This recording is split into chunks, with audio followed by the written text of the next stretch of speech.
Welcome back, ladies and gentlemen, to our continued coverage of the 2021 FIDE candidates, a double round-robin 8-player tournament to determine who will face Magnus Carlsen for the next World Championship. It is round 10. There are 5 rounds to go, including this one. Going into today, Nepomniachtchi has a half-point lead against the next 3, Anish, Giri, Fabiano, Caruana, and Maxime, Vachier, Lagrave. We are going to go through all 4 games, and as a friendly reminder, for the next 6 days until the candidates is over, the GothamChess website and all my courses are 33% off. Link is in the description. Let's jump right into it. This first game is a cracking game, so buckle up. We have Wang Hao versus Grischuk. Neither of these guys are likely winners of this event. That doesn't mean the game is not going to be exciting. E4 and Grischuk goes back to the French defense with D4, D5. A big choice here for Wang Hao, what to play. Wang Hao chooses knight to c3. This is known as the classical. Black can play knight f6, bishop b4. Those are the 2 main lines, and we have exactly that. Now a move which might surprise you. Not just kind of gluing the center with f4, a move knight ce2. Now you would imagine what the idea of this move is. The idea is that you want to play c3. You want to get the connect 4, Eric Rosen squeals in the light, off in the distance, and then you want to play f4 and g3. So you say c3 like this, and this is one of the main lines to challenge this setup by black, and we see exactly that happen with f4 and c3.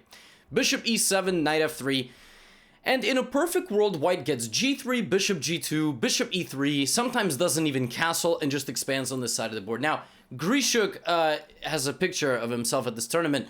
He injured his hand prior to the event, and he's in like a cast, and it looks like a boxing kind of tape. So Grischuk is in a fighting mood, and he plays the immediate f6, which is one of the main pawn breaks, along with c5 in the French defense. You want to wreck white's pawn structure, knowing that their king is not going to make it out of the center yet. So we have bishop e3, Grischuk castles, g3, and now queen b6. Again, everything that you want in a French. You want c5, f6, these pieces like this, and the queen on b6. Let the fun begin. Queen to d2 protects the b2 pawn from the queen, which would, of course, be very annoying in this case. And here, Grischuk spent like 45 minutes. Like, Grischuk, I woke up at 7 a.m. local time to watch the candidates. Around here, I fell back asleep. And I woke up about an hour and a half later, and the players had made like 4 moves since then. Grischuk proceeded to spend a ton of time on this move, which actually happens to be a novelty. This position has never occurred before. Prior to this point, I think only f takes e5 had been played in the game, according to my database. So Grischuk plays a very natural move. Wang Hao responds by taking back on d4 with the knight, and now Grischuk plays knight to c5. Apparently, knight takes d4, bishop c5 is very strong. Just lining up a little bit of diagonal pressure here. White would need to play b4. Black would need to sacrifice and get this. And it's a wild position that could unfold. Grischuk chooses not to engage in all this and just puts the knight on c5 with the intention to go knight to e4. E takes, bishop takes, knight to b3, utilizing the pin on the queen. And of course, well, Grischuk just gives away his queen to attack the enemy queen. Wang Hao doesn't really want to do that, so both queens kind of get out of the way. Bishop g2 finishing the development, targeting the knight in the center of the board, and Grischuk moves it out. White plays bishop f2, Grischuk moves in the knight in the other direction, because he wants to attack the pawn on b2. White defends it. Now this knight rotates back, and the knight rotates back to e7, with the intention of going to f5, g6. Maybe black is going to play pawn to e5 as well. So we have castles, and remember what I just said? Grischuk has a choice. And both of these choices look very good. So obviously, what does Grischuk do when he has 2 choices that look very good? He takes all his time. I mean, somewhere around here, Grischuk had like 5 minutes on the clock for the remaining 20 moves. He plays e5. We get pawn takes e5, bishop f5. Okay. So the bishop is hanging, but so is the queen. Grischuk has clearly seen my video on danger levels. And he's expecting Wang Hao to move out of the way. And then he will take, and he will have, or maybe take with the knight, and he'll have a very pleasant position. Now, ladies and gentlemen, remember I told you this game was going to be a roller coaster? Let's roll up our sleeves. Okay? Stuff's about to go crazy. So Wang Hao blunders his queen. Completely, no. Wang Hao sacks his queen for 2 pieces. Just gives it away. Takes the bishop, takes the knight, now the rook is hanging. Now, Grischuk can't take this. Because if he was to take this, the bishop would take the pawn, and it would be a fork. That's not good. You would lose 3 pieces, and then your bishop would be guarding the knight. So instead, we have rook e8. Now we have knight to f4. Normally, when you sacrifice a queen, it's because you have like an immediate justification. Nope. Knight to f4. He's looking for long-term play. Grischuk backs up. We have knight takes d5. Knight takes, bishop takes, king hides. Now, white needs to continue to make forward progress. White is only down a point of material. White is down a queen for a bishop, a knight, and 2 pawns. So knight to d4 attacks the bishop. But now, Grischuk finds a very nice idea. Queen d7. Attacking the bishop right back. If this trade happens, this is very bad for white, because you're going to lose the pawn, and then I'm going to overwhelm you. So instead of that, Wang Hao glues the bishop to the middle of the board, monitoring this king. So we have bishop back to g6. Computer here preferred attacking the rook first. It thinks that actually forcing the rook out of the f file is better for Grischuk, but it's a machine, and Grischuk just goes back to g6. Now we have knight to e6. This move targets this, threatens knight to f8 maybe, knight to c7, knight to c5, knight to c7, just a very annoying move. But here, there was an absolutely ludicrous thing that could happen. So, if Wang Hao played rook to e1, check this out. Rook e7, queen e7, knight e6. Now, there is no way for black to prevent bishop d4, bishop g7, or knight g7. And the computer here says bishop f7, bishop c5, queen d7, and now you sack, and it's a draw. Knight, bishop, bishop for queen, rook. But it's a draw. It's a draw because anywhere this queen moves, it's just perpetual check. Like, you cannot escape. You cannot escape. The bishop's covered. So, Wang Hao could have gone for that. Well, he chooses knight e6 immediately. We have rook e7. Now he brings the rook. And the craziest thing about this position is that, like, black is helpless. Black is up material, but this rook is not taking part in this game. At all. And now we have knight takes g7.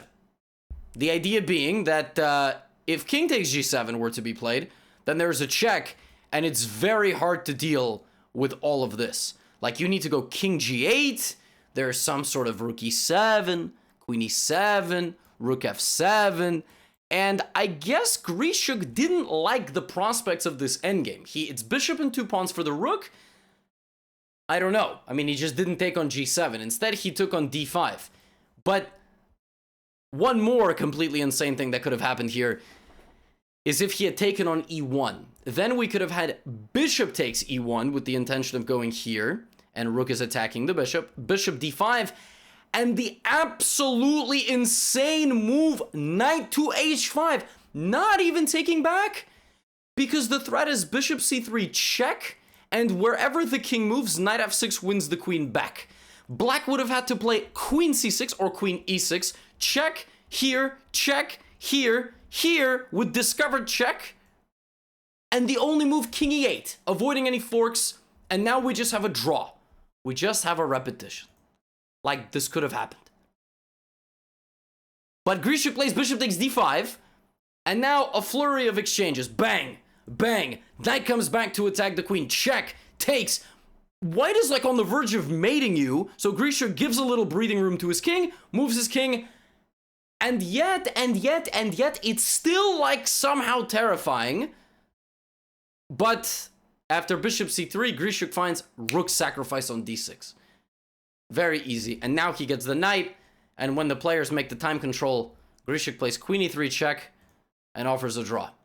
It's a draw because you just cannot escape perpetual. It's actually funny, because if anybody's playing this position for a win, it's Grischuk. Why? Because rook d7 check, king e6, rook takes pawn would result in a fork, and you would lose your rook. So the guy with the queen could play on, but it's most likely just going to be a draw, and so he gives the check, and they draw the game. You're going to say, Levy, that was such a tease. Why would you feature this game first? Well, I mean, you know, it's top-level chess. It's very exciting. Guy sacks a queen for 2 pieces, but sometimes it's just a draw. We go to Maxime, Vachier, Lagrave versus Anish, Giri. It's a big game. Both these guys got 5 points out of 9.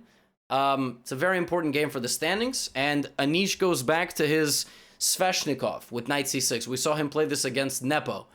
d4, we have the mainline Sveshnikov. Knight b5, d6. Nepo played bishop g5 against him 2 rounds ago, but this game, MVL goes for the other modern main line, which is takes, takes, and now black, like, literally just drops the knight back, and in this case, black completely undevelops the knight. And black is essentially arguing, look, bozo, your pieces don't make any sense here, I'm just gonna kick your knight out when I want, and I will play f5, and I will have active play on the king side in the future. That's sort of the current meta. So we have c4, bishop e7, and MVL plays a very, like, non-popular move, and that move is c5. To the untrained eye, that just looks like white is losing a pawn. In fact, if you take it, you lose the game, because after d6, like, knight c7 is coming, and it's over, so you lose. Oh, well, that was a misclick, but yeah, d6 and knight c7. Anish doesn't blunder this. Anish spends a little bit of time here, and plays the move knight a6. That attacks the pawn and forces a decision. It actually forces quite a big decision because now you are at all times ready to make this trade. And some moves later, after both sides castle, that trade occurs. And we have a position that, you know, optically, looks a little bit better for white. Little bit. Why? White has a passed pawn, right? A pawn that has no pawns opposing it. Defended. You know, maybe you bring the queen out or something and you bring the rook. And in a perfect world, you're like, I'm going to go b3, a4, bishop a3. I'm going to kick the queen out. I'm going to play... Yeah, the problem is that you don't get what you want because the other guy's trying to beat you also. And queen f3 was played. This is a brand new move. This position has never happened before. Well, Anish just played very logically. He plays b6 and bishop b7, right? He lines up the homies, right, to attack the pawn on d5. We have bishop g5, trying to induce the move f6, a little bit of a weakness. Anish just goes this way. And then he plays b5, kicks that bishop back, and plays the move knight a6. So he begins the rotation process of the knight back to c5 to make this trade. And now we have queen to e2. Good move, targeting the pawn on b5. White is a little bit better here, for sure, because of the 2 bishops. Knight comes to c5, and now queen takes b5. And Anish says, look, man, you know, I'm going to get the opposite colored bishop situation, because in a lot of endgames, it doesn't matter that you're a pawn up. He gives MVL the pawn, and now he plays rook b8, which, I'm not gonna lie, is a pretty ugly looking move, because like, my god, what are you doing to your rooks, right? They're just stuck together here. Rook to b8. We get f3, a move designed to rotate the bishop back and patrol the diagonal. A6, queen moves to a5, and rook c8. It's a very unpleasant position. But the good thing is that the pawns are doubled, so some endgames are going to be okay. Queen comes back to a3. This is a logical move. It would be devastating for black to make this decision. You would undouble your opponent's pawns. Not good. You would allow your opponent to have a passed pawn with a bishop monitoring it. Not good. So subpar to say the least. So Anish plays queen b6 check and queen b5. He doesn't go for a queen trade. But this allows MVL to play d6. Queen comes back to d7. Now queen to a4. Bishop c6. No queen trade. Queen h4. Rotating the queen may be a lingering idea to go to e7. Rook to e8. Chess is a logical game. Rook c1. Rook c8. Rook c4. Constantly looking for some way to improve the position. Maybe rook g4 is the idea. But now rook e6. And it's kind of difficult for white to defend this pawn. You have to play bishop c5, but now your bishop is sort of in the line of sight. And I can go rook g6, and all of a sudden, I'm actually counterattacking you. So MVL maybe missed the fact that this actually defensive idea by black to try to get the pawn results in a counterattack. And now the queen has to come back. Anish plays rook e8, and he's ready to play this very important defensive measure, e4, active defense. The opposite colored bishops favor the attacking side. And since Anish is creating an attack on the light squares now, on his opponent, the dark squared bishop serves no purpose. Like, white's biggest advantage is the pawn. And since it's been blockaded, now I can play around it. And, well, takes. And now a very nice move, rook g4. He could have played a flashy move, f5, sacrificing a third pawn. Not really a sacrifice, because rook g2 would win the game. But just a fancy move. Instead, he goes like this, takes on e4. And we get a simplification to a queen and bishop endgame. But you will never, ever, ever break through. Like, it looks like you can, but you will never break through. You will never win this pawn either, because I will bring my bishop back to b7. That's exactly what happens. Queen c6, and the players agree to a draw. And you would say, why would they agree to a draw? There are still so many moves to be played. This is very different. Like, we've seen some draws, but this is there's nothing here. Again, opposite colored bishop endgame. You cannot play on the opposite color complex. This bishop is nice, but it's not doing anything. You're constantly at a threat of getting mated, so you have to stay back in guard. And it makes sense. So, a good job by Anish. Anish survives a couple of critical moves there in the middle game. He creates that active counterplay. Keep that in mind. Instructive moment there. Opposite colored bishops favor the attacking player, especially when you go and attack the enemy king. Blockading on the opposite color complex. And Anish does what he has to do. He holds. So now we move to Fabiano Caruana, the other player with 5 points, going up against Ding Liren. Now, this was a theoretical battleground for a long time. It begins with e4, e5. Ding Liren likes to go for these kind of Ruy Lopez's with bishop e7, b5, bishop b3, etc. And Fabiano plays a modern version of the Ruy. He plays a4, b4, a5, which again just doesn't look like it makes sense if you don't know much about chess. And I know a lot about chess, and it still doesn't look like it makes much sense. But the intended purpose of this is to prevent black from taking space with a5 or moving the knight there. And it looks a little bit dumb, but your rook guards the pawn and you're fine. The problem is that you waste a little bit of time, and black can play d6 and bishop e6, and essentially solve their opening problems quickly. The interesting thing about this position is that after takes, c3, black plays rook b8, playing on the b file, which is about to open, rook b5, right? Going for the a-pawn that you've so graciously presented me, d4, we have takes, we have takes, we have takes, and we have takes, up until this moment in the game, 15, 16 moves, Ding Liren has played this position before. And Fabiano very clearly went into Ding Liren's preparation, and here Ding played a move that's never been played before. It transposes to a game that's happened once, but very quickly the game right now takes a brand new texture. So black is a pawn up.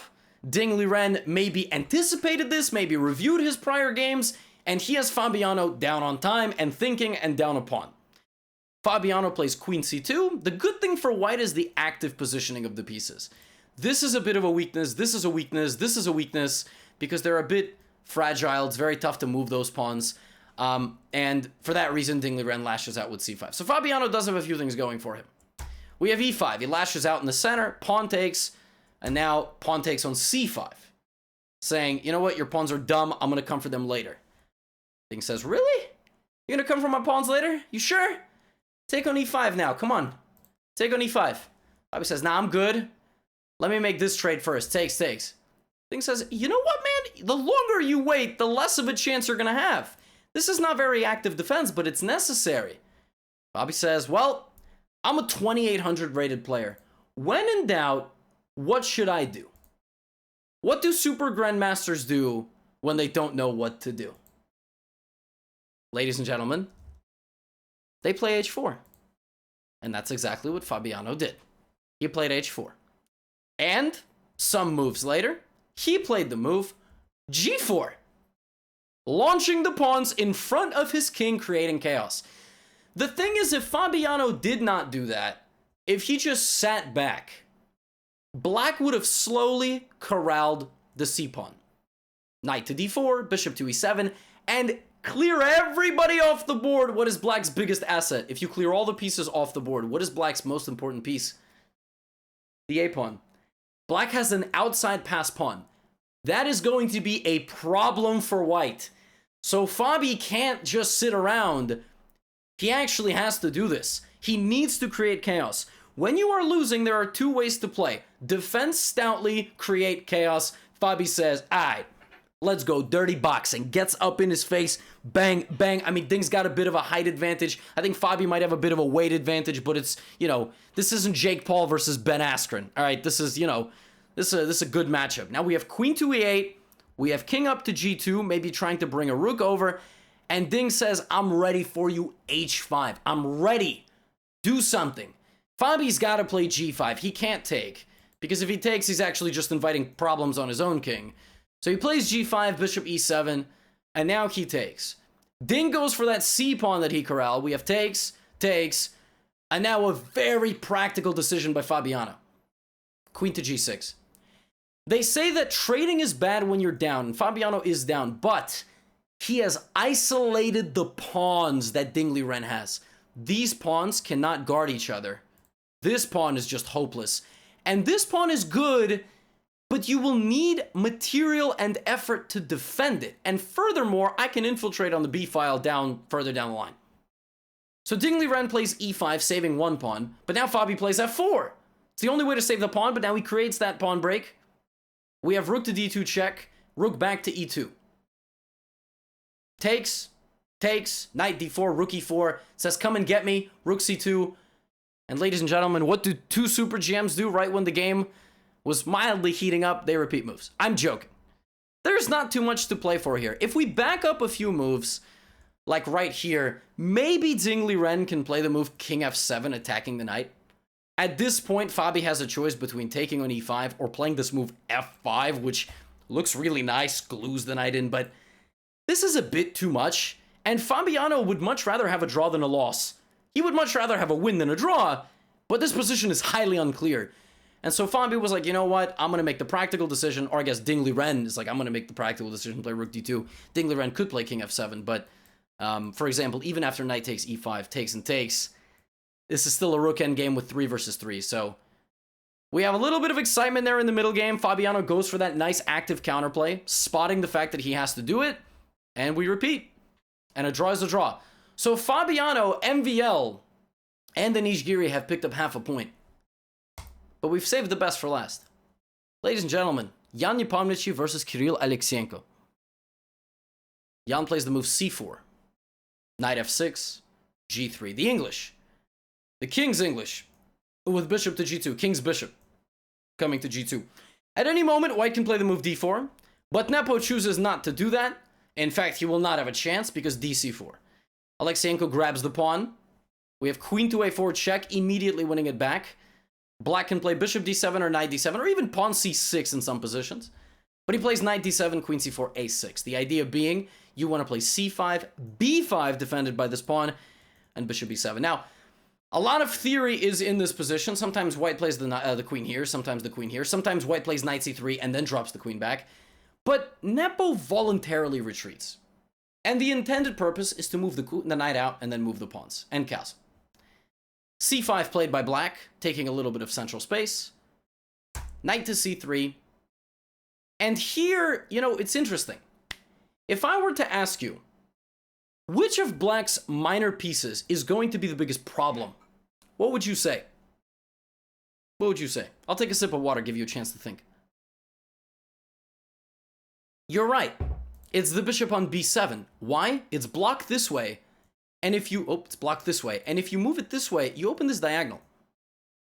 Which is why, in this position, it's very important, according to modern theory, that you play either rook b8, rook a7, or queen c7. Actually, rook a7, more often than not. Because the thing about rook b8 is that it can come under fire of the bishop this way. So this relatively ugly-looking move unpins you, and you're going to play b6, bishop b7. Or queen to c7, b6, bishop b7. But Alekseenko plays bishop to e7, which looks very natural.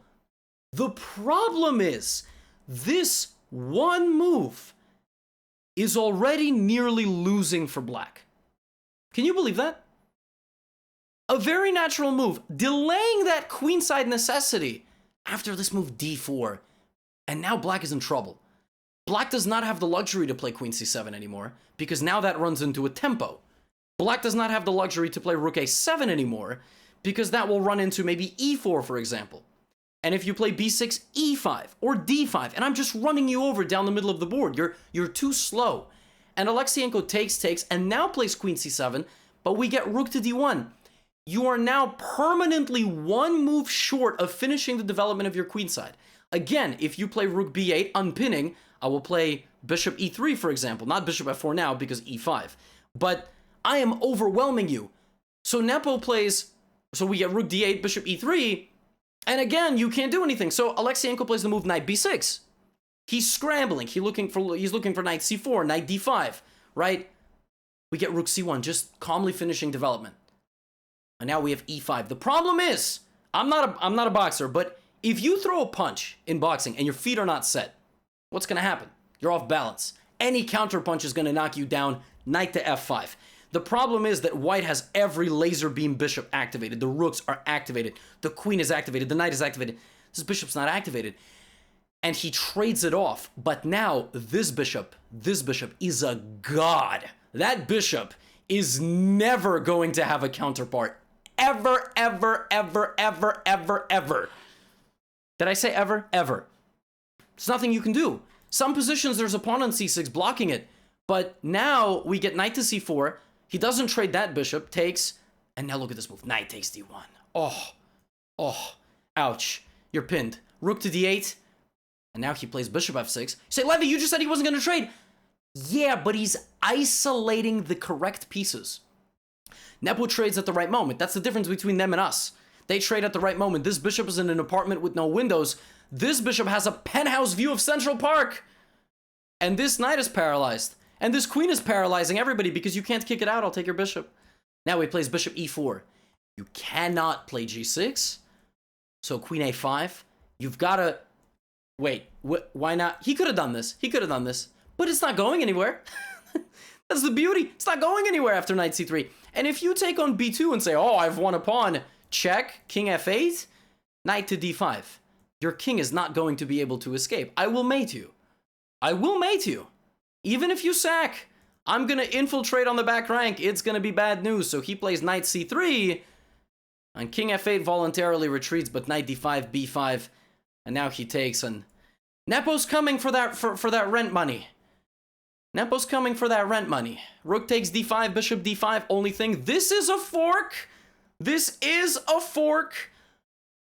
But rook takes c4. And the problem is that, for example, b takes c4, we have e4.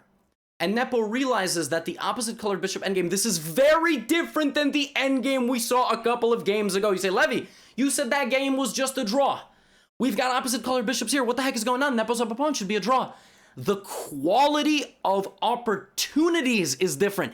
In that game that we just saw 2 games ago, there was nothing. You couldn't do anything. Both players had very safe kings. All the pawns were frozen. One guy is beating the other guy like he owes him money. This king is about to get hunted out into the open. Queen to g8, queen f7. The bishop is standing on an outpost. Opposite colored bishops favor the attacking side. That is the theme of this video. And even though one guy can check the other.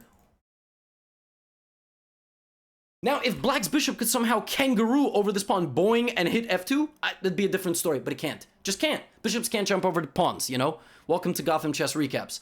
So we get queen b2, queen h8, and queen c8, and it's over. Even though one guy can create a passed pawn, we have queen to b6, queen takes c4, queen to b5, check, here, and he doesn't trade, he just plays queen c5. And Alekseenko just resigns. He just resigns. He doesn't want to play anymore. And I don't really blame the guy, because if something like this, queen a7, you cannot block, you lose a6. And again, if I just quickly show you all, you know, it's important not to rush this trade. This endgame is far more holdable. Far more holdable for black, even though you're up 2 pawns. So Nepo just keeps the queens on, because he's going to be able to terrorize his opponent. And queen c5 and black resigns. And that is why Nepo is featured on the thumbnail, slicing and dicing, 30-move game. At some point in this game, Nepo was up 70 minutes on the clock. 70 minutes! Sorry for yelling, I'm sorry. I'm sorry to my neighbors. Nepo makes it look easy. And on that note, we got to take a look at our standings, of course. These are the standings after round 10. Now, ladies and gentlemen, Nepo has a 1-point lead. And the last, several candidate tournaments, 2018, 2016, 2013, whoever has had 6 or 6.5 points after 10 rounds has won the candidates. So Nepo's in good shape. And he's got white against Fabiano Caruana and Maxime Vachier Lagrave in the next 4 rounds. So those guys are going to have to beat him with black. But don't just take my word. Magnus Carlsen said that when he was joining on the commentary today. Friends, we are in good time. As always, we finished this recap with 29 minutes on the clock. Friendly reminder, courses are 33% off. Click the link in the description. Courses for beginners, a lot of openings for white and black. And I love you all as always. Thank you for making it this far in the video. You are worth more than a queen, 2 rooks, bishops, knights, and all the pawns, and the king, even though it's valueless combined. And I will see you in round 11. Take care.